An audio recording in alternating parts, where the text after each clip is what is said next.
Ok, je vais commencer par faire le problème pour les B.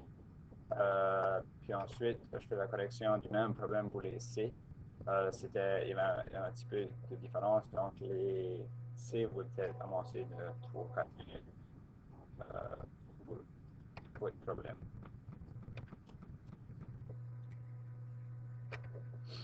Donc, la première chose, euh, la valeur initiale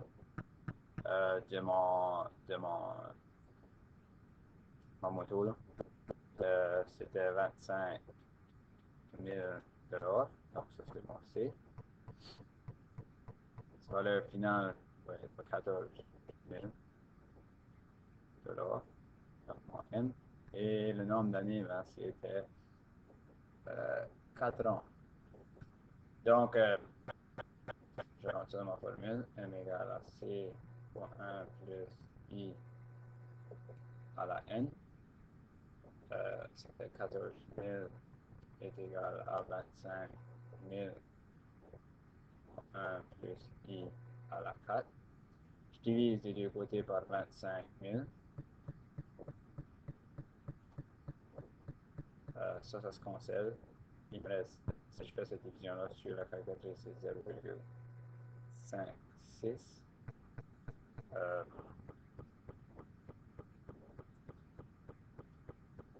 de l'autre côté, j'ai 1 plus I à la 4 pour isoler mon I, mais il faut que je commence par faire la quatrième racine des deux côtés.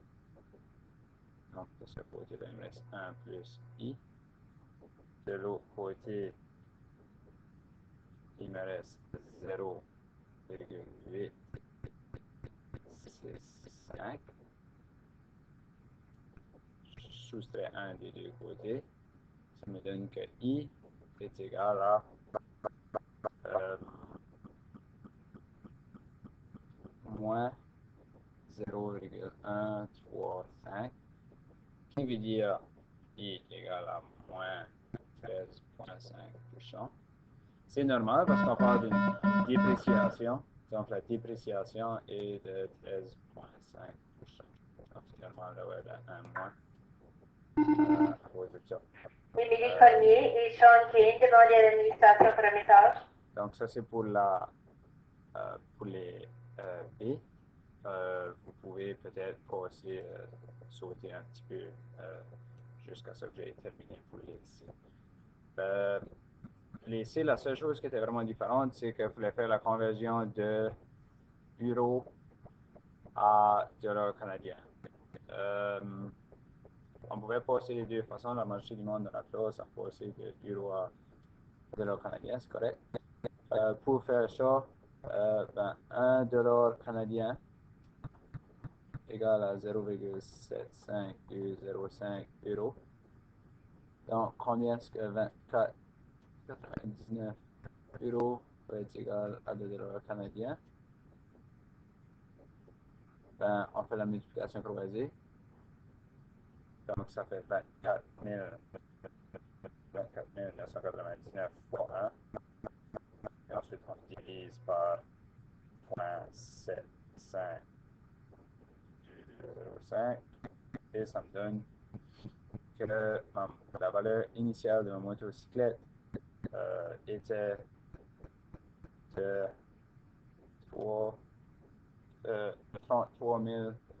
241 et 14 $. Donc, j'ai mis un point de question, mais ça, c'était ma valeur initiale. Donc, je peux aussi appeler C.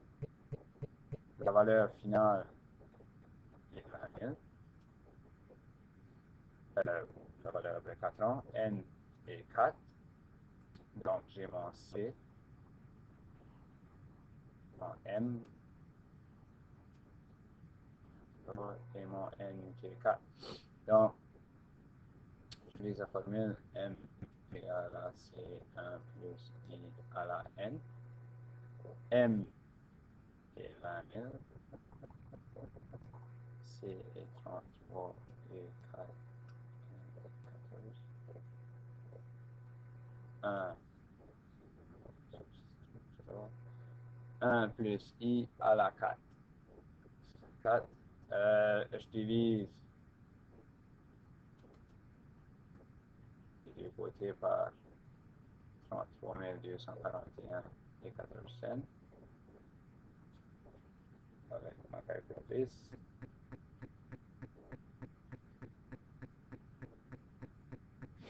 Ça me donne que 0,602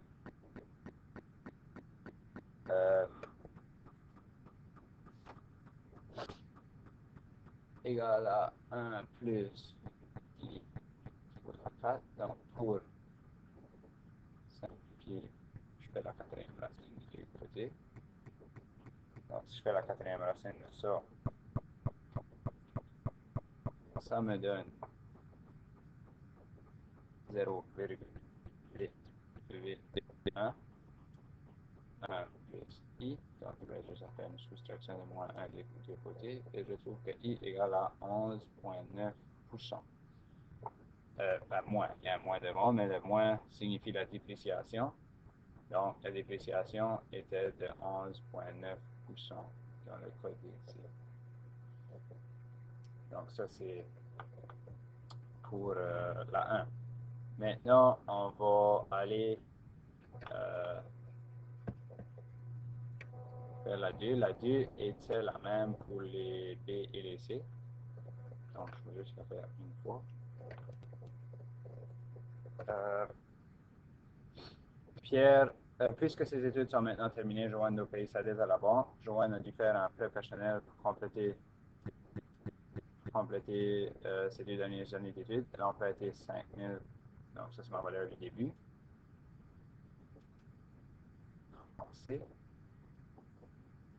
Le taux d'intérêt annuel est 8,70%,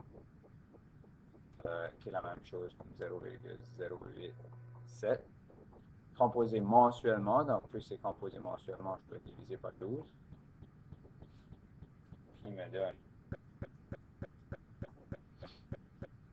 0,0075. Et elle a fait aucun paiement pour 2 ans, donc on veut savoir comment ça va faire après 2 ans, en 2 ans. Et combien de mois que j'ai dans 2 ans, ben, je peux faire x 12, qui me donne 24. Puis, je cherche la valeur de M. Donc, un petit peu plus facile que l'autre. J'utilise la même formule pour faire ça. M égale à 5300. 1 plus 0,0075 exposant 24. Une fois que je fais ça, ça me fait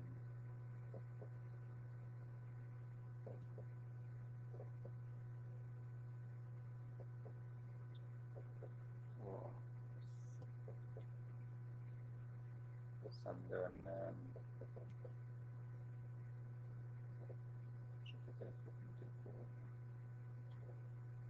ici il y a un 2. C'est ça.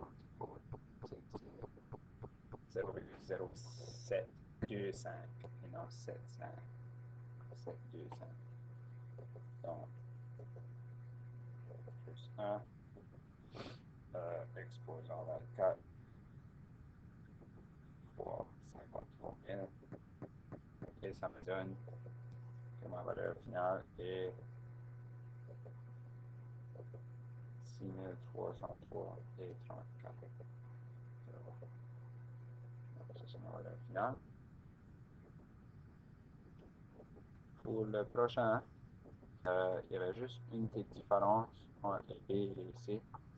Je vais faire la différence, je vais les faire au même temps, je vais faire la nuance en même temps. Vous allez voir que c'est vraiment une petite chose. La seule chose qui est différente entre les B et les C, c'est que les B, c'est semestriellement, tandis que les C, c'est trimestriel.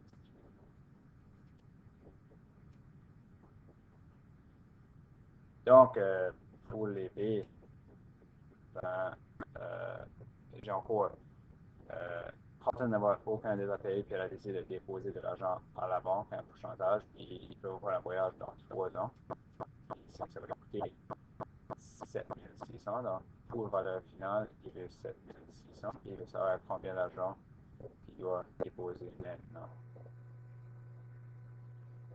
Ici, c'est le même scénario.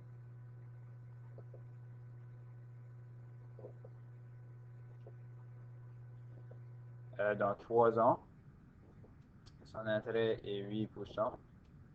Donc, pour les B qui composent semestriellement, on va diviser par 2, parce qu'il y a 2 semestres dans 1 an. Tandis que pour les C qui composent trimestriellement, on doit diviser par 4, 4 trimestres. 4%, c'est la même chose comme 0,04, tandis que 10% c'est la même chose comme 0,02.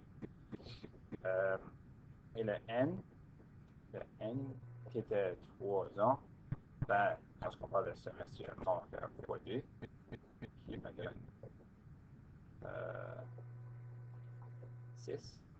Et pour les C, ben, on fait 3, 4, qui me donne 12.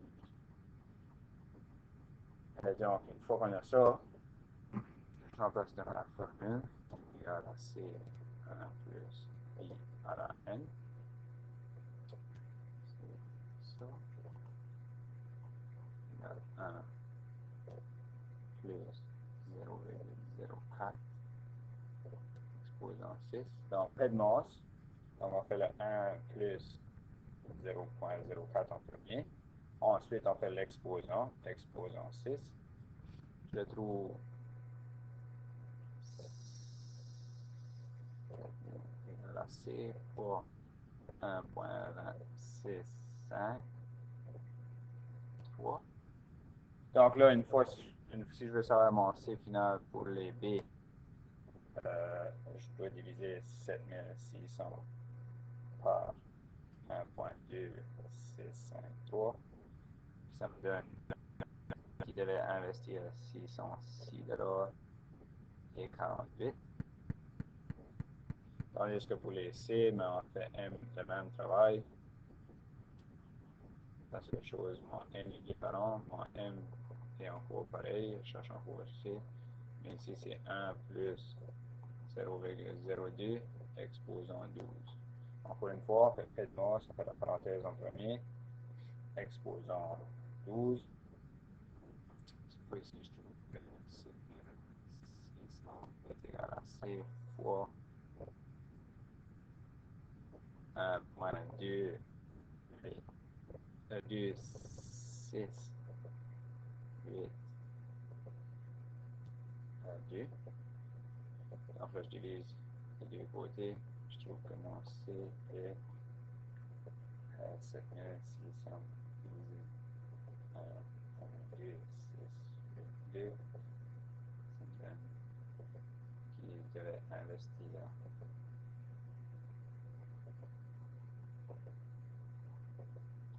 5992,75 pour les C. Okay, je vais arrêter ici parce que je peux mettre des vidéos de 15 minutes, puis vous verrez le reste sur le prochain vidéo.